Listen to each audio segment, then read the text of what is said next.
मथुरा शहर में pulse polio की जागरूकता के लिए आंगनवाड़ी कार्यकर्ती एवं चिकित्सकों ने निकाली रैली।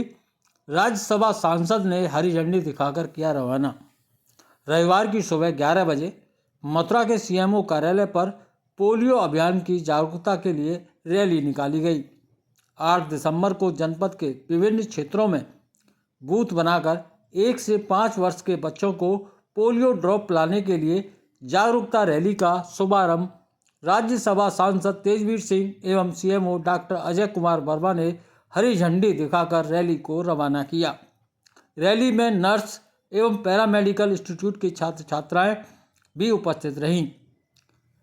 रैली मुख्य चिकित्सा अधिकारी कार्यालय से प्रारंभ होकर दीवानी कचहरी राजीव भवन सिविल लाइन होते हुए वापस कार्यालय पर पहुंचकर समाप्त हुई। इस अवसर पर मथुरा के राज्यसभा सांसद एवं मुख्य चिकित्सा अधिकारी व सभी चिकित्सक उपस्थित रहे, जिसके बाद अधिक जानकारी देते हुए मुख्य चिकित्सा अधिकारी अजय कुमार वर्मा ने जानकारी देते हुए बताया।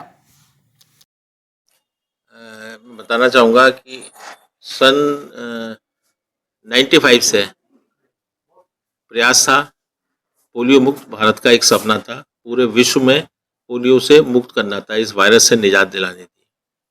ये वायरस खान पान से जाता है, लैट्रिन के रास्ते से बाहर आता है। जो वैक्सीन थी हमारी, उसका काम तो ये था कि इस वायरस को बाहर निकाले बच्चों के पेट से, और बाहर निकालने के बाद वो स्वतः 72 घंटे में मर जाता है। इसी प्रयास में, लेकिन उसके लिए महत्वपूर्ण था कि एक पल्स मेंटेन करना, सभी बच्चों को एक साथ इस दवाई का सेवन कराना। सन 95 से प्रयास किया, 2011 में उपलब्धि हमें मिली।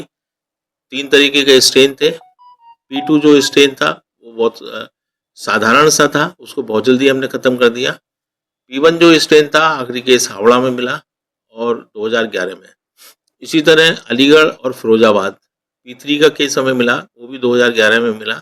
ये नज़दीकी जनपद हैं। और आज 2011 में अंतिम केस मिलने के बाद 3 साल तक वेट किया जाता है और WHO से पोलियो मुक्त भारत का एक जो सर्टिफिकेशन है वो हम लोगों को मिल गया। थोड़ा सा दुखद स्थिति है कि हमारे जो पड़ोसी देश हैं पाकिस्तान और अफगानिस्तान, कुछ पॉलिटिकल विल संभवतः ना होने के कारण आज भी वहाँ पोलियो से पीड़ित बच्चे मिल रहे हैं। छोटा वायरस है, सीमाएं नहीं देखता। कोई ऐसा सैनिक भी हम लोगों का नहीं है जो सीमाओं पर रहकर इस वायरस की एंट्री बंद कर दे। तो एक सुरक्षा के तौर पर इस वर्ष पहला और अंतिम ये अभियान राष्ट्रीय स्तर पर सभी देश में मनाया जाएगा। 8 तारीख को हमारे बूथ लगेंगे। 9 से 13 तक हमारे हाउस टू हाउस, घर घर जाकर हमारे बच्चों को दवाई पिलाई जाएगी।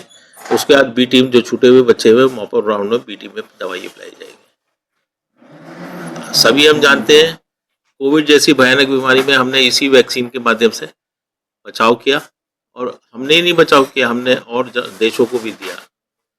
एक बहुत ही महत्वपूर्ण उपलब्धि कोविड से बचाव में हम लोगों को सरकार के माध्यम से मिली। दूसरा एक मैं उदाहरण देना चाहता हूँ कि हमारे पूर्वोत्तर राज्यों में कुछ केसेस बच्चों जिससे मृत्यु हो रही थी, एंसेफ्लाइटिस वगैरह के मिलते थे।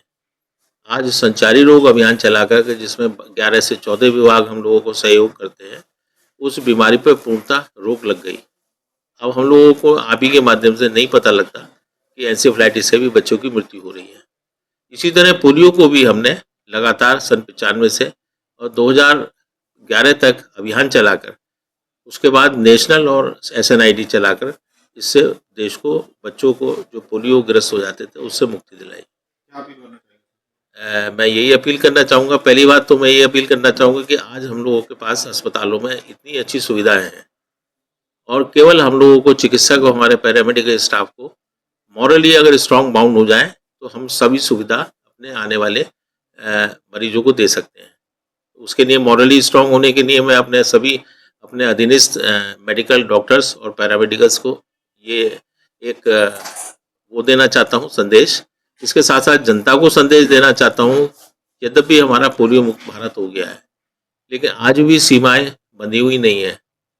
बच्चे को किसी भी हालत में पोलियो ना हो, कोई भी नया बच्चा पोलियो से जन्मा ना हो, पोलियो में ग्रसित ना हो, इसके लिए ज़रूरी है कि हर बच्चा 0 से 5 वर्ष का पोलियो की खुराक ले ले। हमारे लिए महत्वपूर्ण सबसे ज़्यादा वो है जो नए बच्चे पैदा हुए हैं, वो महत्वपूर्ण है जिन्होंने पिछला अभियान जो 1 साल पहले हुआ था उसमें भी दवाई नहीं ली, वो महत्वपूर्ण है जो बच्चे थोड़ा सा कमज़ोर हैं। हर बच्चों को ये दवाई पिलाई जानी है और स्वयं अभिभावक उनको लेकर आए बूथ पर 8 तारीख को ही, तब इस प्रोग्राम का सफलता बहुत बेहतर सुनिश्चित हो जाएगी।